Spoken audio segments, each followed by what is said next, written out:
All right, hey, it's me, unapologetically T. I'm cold, so that's why I have the hood on. My hair is growing out like wild, so I am basically just letting it grow out so I can have my beautiful afro again, and then I'll probably depending on how much I want to deal with my hair, I might lock it up again. So we'll see. You know, with me, I can say one thing and I'll do another. So, but I do want my afro back. I've been looking at pictures with my afro. I might do like a compilation of like photos with me at different various stages of afro. Because I do love my afro. But I love my locks too. I miss them. But yeah, I wanted to do a video today. I want to do a story again. And if you haven't realized, like a lot of my stories have like meanings to them, and I always say I hope people can get something from them. But yeah, this story was definitely inspired by the twin girls. And one of them died, so Samaya. So basically, they were, I guess, coming out of a store, walking past the store, whatever. And basically, long story short, guy tries to holler at them, and they reject him. And he talks shit. They talk shit back, and he ends up stabbing both girls. One of them did not make it. So definitely sending love, prayers, healing to their family. This definitely ended tragic, and it what it did was allow me to realize like how fortunate and lucky I am, and I hope other women know that as well. And for my situation, I say that because I'm one of the people that's like with the shits. Well, back then, the old me, I was with the shits, and if I felt disrespected, like we was gonna fight. So, or I'm gonna say something back to you, and so I get to live to tell my story, and I'm definitely grateful for that. But I feel like Samaya should be here to tell her story as well. So this one is kind of like inspired by her, but it actually, was a story that I said in a previous video, I think, that I wanted to talk about. So yeah, this story, I probably will name this story Male Fragility. Cause you niggas are fragile, and I'm gonna need you to do something with your egos. So yes. So my story was, like in 2008, like me and my group of friends, VCU was not my first pick. It was not at all. Virginia Tech was. And then I also wanted to go to a HBCU, and I had the choice between Hampton and Norfolk State. So my mom wouldn't let me go to either. So I ended up picking VCU. All my friends was going there, and my mom wanted me to heavily, like, she made it very clear that I should go there. And one of her reasons was she was afraid I would go to college and get on drugs, not realizing, never mind, because VC is a nice place. But drugs are everywhere, literally. Please stop blocking your kids out of doing things because you think that something's gonna happen. It can happen anywhere. Let your kids live and live their life and figure things out. Because it's literally everywhere, right? Like, all the bad things that you're trying to keep them from is literally around the corner. You could be naive if you want to, but it's literally access to any and everything anywhere. It doesn't matter what neighborhood you live in or any of that. Like, it's accessible if that's what type of time your child is on. So I would say raise your children and then trust them. So yeah, so I ended up picking VCU by default. But it was a good thing that I picked VCU because basically my whole middle school, my middle school and some of my high school mates, end up going there as well. Then it was like I lived there, so I did not have to stay on campus, which saved a lot of money. But my friends, all my friends stayed on campus. It was funny. They could afford it. I couldn't afford it. I think maybe they had scholarships or something. Like I did not. I don't think, no, off bat, I did not get a scholarship, not a single one. You want to know one thing? My 11th grade year for planning for college, my guidance counselor told me that because I was wondering, like, why everybody else got to, get help paying for college. She didn't help me with not a single fucking application. She didn't do a reference.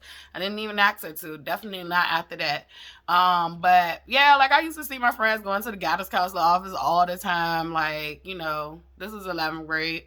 And I used to wonder, like, And so they was telling me, like, they was getting help preparing for college. So, I just was assuming, like, maybe they knew something I ain't know. So one day I go in there with them, and immediately, like, I ain't never said nothing mean to this lady.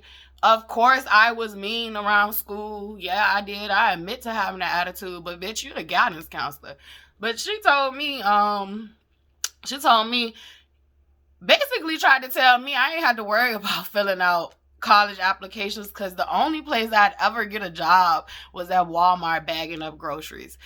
So wherever she is at, I want her to know that I don't know if initially you signed up for the right field and your heart was in it, but had I been a weak person, you would have killed my dreams, and bitch, that would have been on your little life sentence when you meet your maker.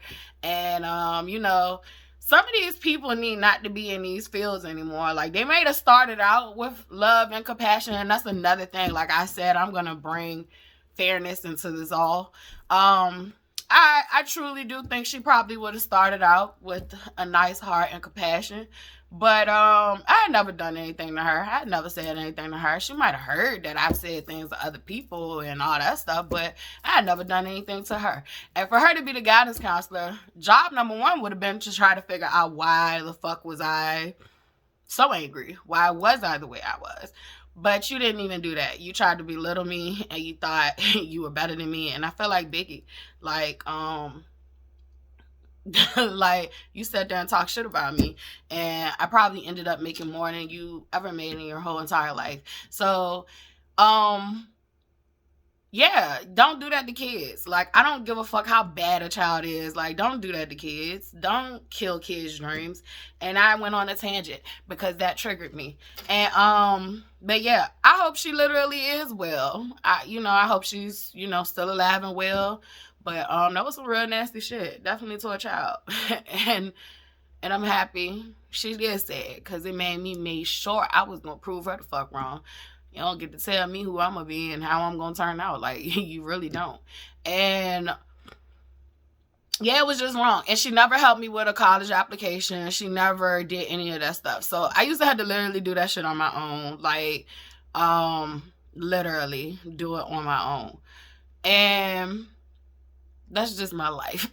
and like, a lot of that stuff made me stronger, and probably my attitude. Like I said, I'm not gonna sit here and act like I did not have a bad, horrible attitude, but there was people that had worse attitudes than me. So, and then, like I said, that's your job field. Like, you definitely was supposed to be there to help the children with issues, right? You're the school counselor. And if you can't help me with the tools in your toolbox, you were supposed to resource that shit out, and you did not. So what you did was write me off, and I made it anyway. So I literally, to take my SATs, like, me and my best friend at the time, like, we literally partied the night before. We took the SATs. Definitely was underage drinking. Kids don't do that. So we was definitely, first of all, tired. Had a hangover. Took the SATs. Still passed the SATs. We did not do, like, superb, but, like, we passed the SATs. Hadn't studied for the SATs a day in my life. Passed the SATs, so I look back on my life and like, what if I literally would have did things to my full potential like I did once I did get over that hump of being in college? Like, I probably, like, if I could start high school over with what I know now, like, I would have been, like, probably considered a genius or something, because I definitely did not put forth effort. But anyway, I have digressed, and I'm going to get back on topic. VCU and male fragility. So by this time, 2008, you know, like, all my friends, we were going to VCU, and we used to hang outside and stuff, and like, at this time, like, we're young. I think this was either 2008 or 2009ish, but I definitely think it was 2008 because it was way before, like, I met Charlotte's dad. It was like earlier on. So I remember I don't even think we went to the club that night. I think we just, because sometimes we used to just go when the club would let out. And this particular night, I did not have to work graveyard shift, so we was just outside and having fun. So I don't know. Like I said, I was an angry person. Like, I really was. And I think, like, we had all been drinking, but I wasn't drunk. One of my friends was stupid drunk. She was stupid drunk. Her boyfriend was stupid drunk. And the rest of us, like, had drank, but like wasn't like, but we weren't real too messed up. And the reason I probably was super angry is because I was, you know, basically sober, because I'm just like, you know, this shit whack as a bitch. And so but we was definitely like, so we was just walking around, and I remember, like, we were near, I think that's Rhodes and Brent, whatever you call it. And the newer, it was the newer dorms at the time. And we were, like, coming around the corner, and it was some Virginia Union guys. We didn't know who they were at the time, but, you know, we later on found out. So at the time, like, we didn't know who they were. It was some random guys, you know, hollering at us. So I remember, like, the guys being like, you know, hey, let me talk to you for a second, something like that. It was something like just a regular, like, he wasn't being disrespectful. However, none of us was on that type of time. We was a bunch of girls. Like I said, drinking had been involved, and none of us was really on that type of time. We did have male friends that, like, we went to high school with and all that stuff, and middle school with. They were, like, right around the corner. So, but we had broke off from them. And so, you know, like, we didn't really feel like that shit anyway. Like, we just didn't feel like it. And because I feel like we should not have to have an explanation for why we don't want to talk to men. And we basically, you know, ignored his advances. So we did not say yay, nay, we kept walking. So this is when this nigga decided to say, well, fuck you too then, bitches. And all I heard was bitches and fuck you. And I was like, if we a bitch, your mama a bitch. And, like, I just remember, like, turning around very quickly and saying that shit. So I fed into the negativity like that. And it was probably because I was already on demon time myself. Like I said, I was a very fucking angry person during that time. And I was lost. Like, and it's just no other way of putting it. Like, I was lost. I was angry. And yeah, I didn't give two fucks about nobody or nothing. And I definitely let him know, like, shit, if we bitches, your mama a bitch too. And she done had a bitch. So, and when I said that, like, I'm thinking about it now. Like, when I said that shit, like, it wasn't that I not only said it, I turned around and started walking towards him and said it. Like, you know, face to face. So, and I remember he was, like, way taller than me. And I'm tall. Like, I'm 5'7". I'm not super tall, but I'm 5'7". And he had to be, like, at least 6 something. Because he was, like, towering me. And I was like, you know, like, with the shit. So he said something else to me, and all I can remember is I do remember like him being in my face all aggressive, and that's when he said something else to me, and I did hit him first. Like I leaped up, punched him first, and we started fighting. So we started like street fighting. Like he was fighting me like I'm a nigga, and I'm fighting him like he's a nigga.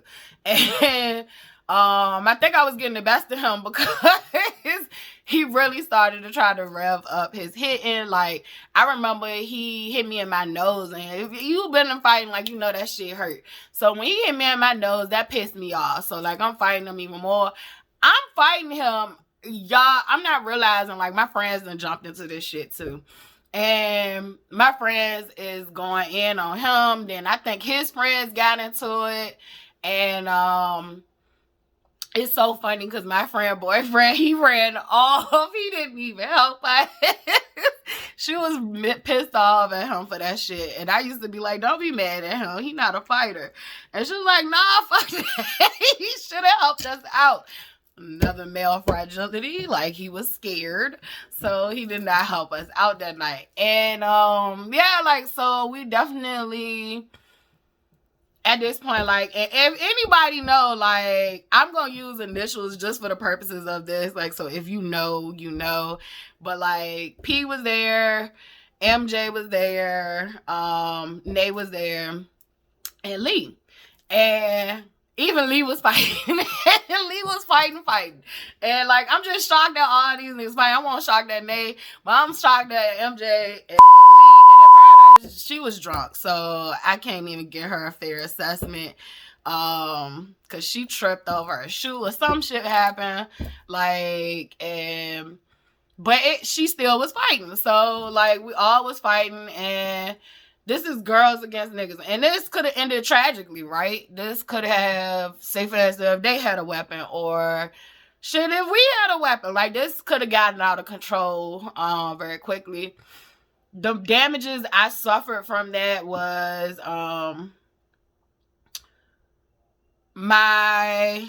I think like there was $800 glasses. They had got broke. Cause I had some Gucci glasses, and I loved those glasses. I was so pissed off.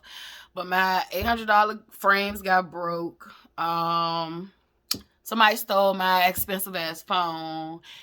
Phones weren't $1,000 back then, but they were still like kind of like expensive. And I had like that new Sprint phone that had just came out.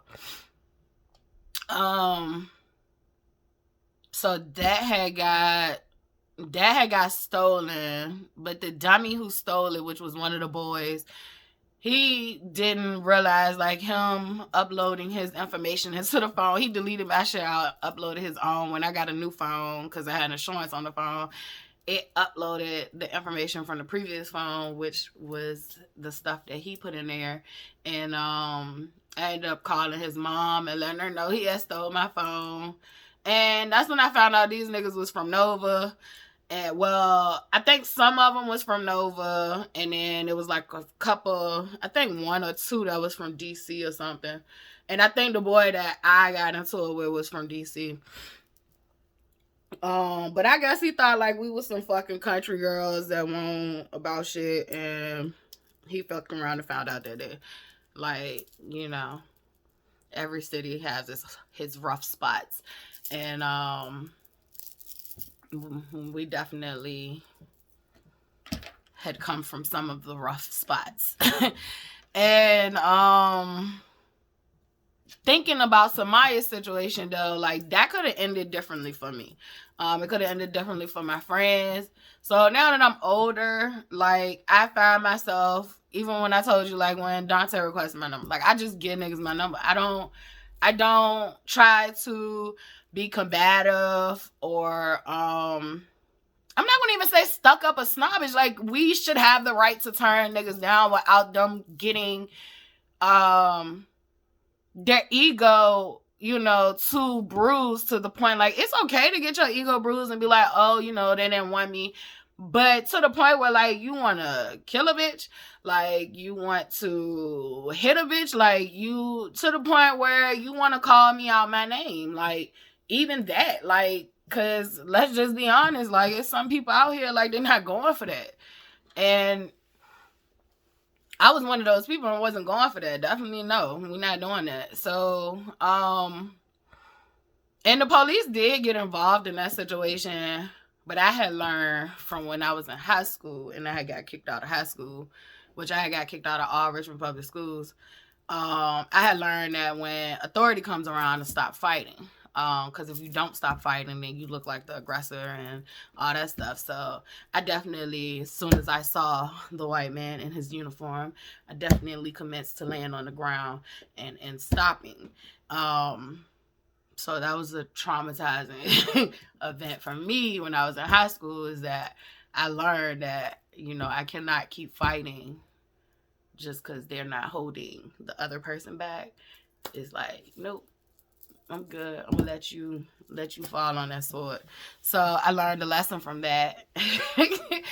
And I don't even think that was the lesson I was supposed to get out of that, but I would later learn, like, keep my hands to myself. So, but yeah, I thought about that situation, because it definitely turned out bad. I got damages material wise, and I definitely woke up sore the next morning.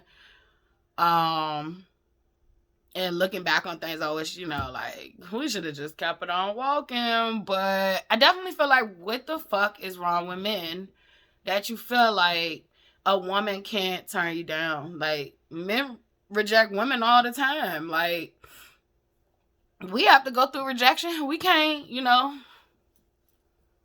be psycho and crazy. Well, some of us do, but this is about you, not us right now. If you want to have a conversation about us and what we do, make a video. So, but yeah, I feel like, why do women have to do certain things just to feel protected? Like, give your real number instead of the fake one, or take the drink even though you don't want to take the drink, because if you don't take the drink, you might get upset. Then if you take the drink, he still might get upset because you don't want him. So it's kind of like, it's starting to get hard to figure this shit out. So it's just so many different avenues and angles in the proper way to turn a man down. And I don't think it's the proper way. I think women should be able to turn you down. And no, we're not supposed to be rude about it. But like, if a woman walks past you and doesn't respond to your advance, that's her saying she's not interested. And that should just be enough. It might not even be you. Like, we never even really looked at them. We just weren't interested in niggas that night. And that was fine, right? Like, we weren't. Half of everybody had already had somebody. Like, wasn't nobody interested in nobody. Like, so it's like, shouldn't no woman have to explain why she doesn't? The same way a man doesn't have to really truly explain why he doesn't. And I'm not talking about like if you're having a civilized conversation. I am talking about when you're trying to pick people up randomly in a club, on the street, just public, period. Like, why are women being taught all these different diversion tactics to avoid toxic ass men potentially hurting or harming them? Like, I just keep thinking about, do I accept the drink or do I send the drink back? And then we're living in a culture of time like, well, you can't even trust the drink. Has the drink been roofied? Like, it's just so much that women have to like deal with when it comes to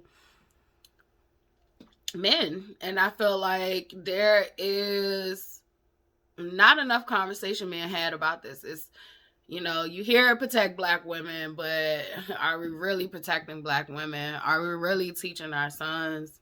And are we teaching our sons the same things we're teaching our daughters? Because if we're going to constantly teach our daughters how to be so cautious and respectable human beings, but they're met with fucking trash, they're met with broken and hurt little boys, like, it's not going to match up. It's not adding up. It turns into frustration on the other side. Like, are we going to ever balance this thing out? And I don't know. I don't know. I think that we definitely have, you know, men and boys who are being raised to a good standard now. But we also have some that are not. And those that are not, like, I really, really wish somebody would sit down and talk to them, because women are not obligated to take your advances. We just aren't. We just should not have to. We should be able to turn you down and feel like we can go home safely. Feel like the next time we go out and it's in the same area, we don't have to worry about you. Still holding on to those same sentiments. So what happened to Samaya was very, very, very, very, very, very sad. It was avoidable. I've heard some people say they shouldn't have said nothing back to him. They shouldn't have engaged. Well, I did. I'm still alive to tell another day. To talk about another day. Even though, you know, in my situation, the guy still, we still got to fight. I take responsibility in that. Because there was some things that had happened and was said. I just wanted to speed everything up because I felt like no matter what he said to me, because we did have an exchange, I still should have kept my hands to myself, and I should have just kept walking when he was saying something about the bitches. But at the same token, you know, I have an ego too, and I think that's what people fail to realize. Like, we're all walking around with egos, and if you have not, you know, had to come to God or your higher power, whoever you believe in, Jesus or whatever, if you haven't had that moment, sometimes you're not in control of your ego. And I'm tired of women having to be in control of their egos and how they feel, but men aren't. And I definitely think that Samaya should still be here, no matter what the fuck they said to him after. It did not warrant her or her sister to get stabbed. And I'm pretty sure that probably wasn't their first time, you know, having to speak to a male and speak to a male that they didn't want to speak to in the first place. Like, because they were very beautiful girls. And I feel like they probably have to deal with this on numerous occasions. And this one ended fatally. And now you have a sister that is still alive that is probably going to be traumatized for a very long time. Because I do hope her healing, and I hope her environment and circumstances gets better, because this needs to end. But I did want to tell that story about how I got to live to tell another day. Like, nobody should have got stabbed to death in that situation. And you know, that's wild. Like, what is going on in our communities? Like, and every time I think about what is going on in our communities, I always return back to colonization. I feel like a lot of our Black males are taken out of the household. A lot of them are in jail, dead. So a lot of this new generation is basically fatherless children, or children who have parents that's struggling with addiction, or something is off. And I used to like argue with my mom about this. Like, a lot of the generational wisdom got wiped out by crack and heroin in the 80s and the 90s. So a lot of that shit, and even in like the 60s and the 70s, we had some drug problems, right? We're not gonna just move past that, because dope was definitely, you know, a thing too then. So shit, I think they even had houses for it. So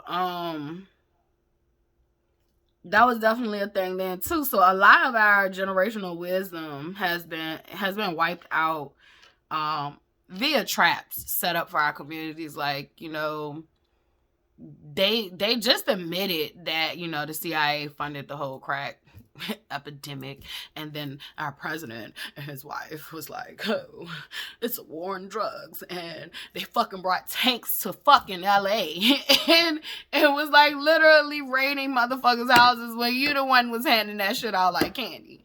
Like, let's not be, you know, naive about this. So I do think, like, you know, certain traps have been set up and they worked and they were very effective. And, you know, unfortunately, our communities have taken a hit. And I can't say, you know, whether that young man had a daddy or not, but it don't sound like he had strong, you know, men in his life teaching him the right thing. That's what I will say. I don't know whether he did or he didn't, but I know the quality of whoever is in his life was probably not that great. And we just basically got a generation of people, grown-ups, who do not have the emotional intelligence,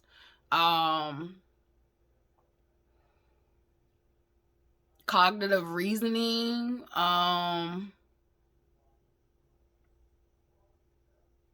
cognitive dissonance is when I'm working on sometimes and stuff.